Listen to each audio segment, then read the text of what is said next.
Okay guys, ఇప్పుడైతే మనం fourth trick అయితే చూద్దాం. ఈ ట్రిక్లో వచ్చేసి మీకు నచ్చిన కలర్ అయితే ప్లేస్ చేసుకున్న తర్వాత కింద ఉండే రోని లెఫ్ట్ సైడ్ అయితే తిప్పాలి. తిప్పిన తర్వాత ఈ కాలంని కిందకైతే డౌన్ చేయండి. మళ్ళీ ఇది వచ్చేసి రైట్ సైడ్ అయితే తిప్పండి. తిప్పేసి మళ్ళీ పైకి అయితే ఎత్తేయండి.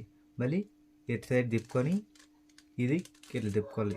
ఈ ఫేస్ని అయితే లెఫ్ట్ సైడ్ అయితే తిప్పుకొని మరి ఇది లెఫ్ట్ సైడ్ అయితే తిప్పుకొని ఇది ప్లేస్ చేసుకొని ఇదైతే ఫుల్ ఉండాలన్నమాట. ఇదే స్టెప్ని మనం 15 టైమ్స్ అయినా చేసామంటే ఇది రీసాల్వ్ అయిపోతుంది అనమాట. మళ్ళీ చేద్దాం. ఇది వచ్చేసి కింద ఉండే రోని లెఫ్ట్ సైడ్ అయితే తిప్పండి. తిప్పేసి ఈ కాలంని వచ్చేసి కింద డౌన్ చేసుకొని మళ్ళీ రైట్ సైడ్ అయితే తిప్పండి. మరి పైకి ఎత్తేసి మరి కింద రైట్ సైడ్ అయితే తిప్పేసి ఈ ఫేస్ని రైట్ సైడ్ అయితే తిప్పి మరి లెఫ్ట్ సైడ్ తిప్పేసి మరి లెఫ్ట్ సైడ్ అయితే తిప్పండి. ఇదే స్టెప్ని 15 టైమ్స్ అయితే చేయాలి.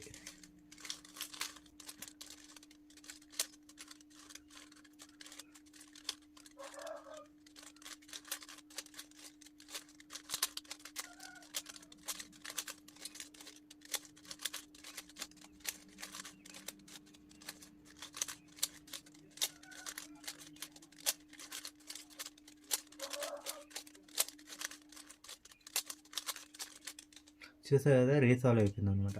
ఈ స్టెప్ని కానీ మీరు కాసేపులు కానీ ప్రాక్టీస్ చేస్తారంటే ఈ విధంగా అయితే స్పీడ్గా తెప్పచ్చు అనమాట. ఇలాంటి వీడియోస్ అండ్ ట్రిక్స్ కోసం అయితే మా ఛానల్ అయితే సబ్స్క్రైబ్ చేసుకోండి.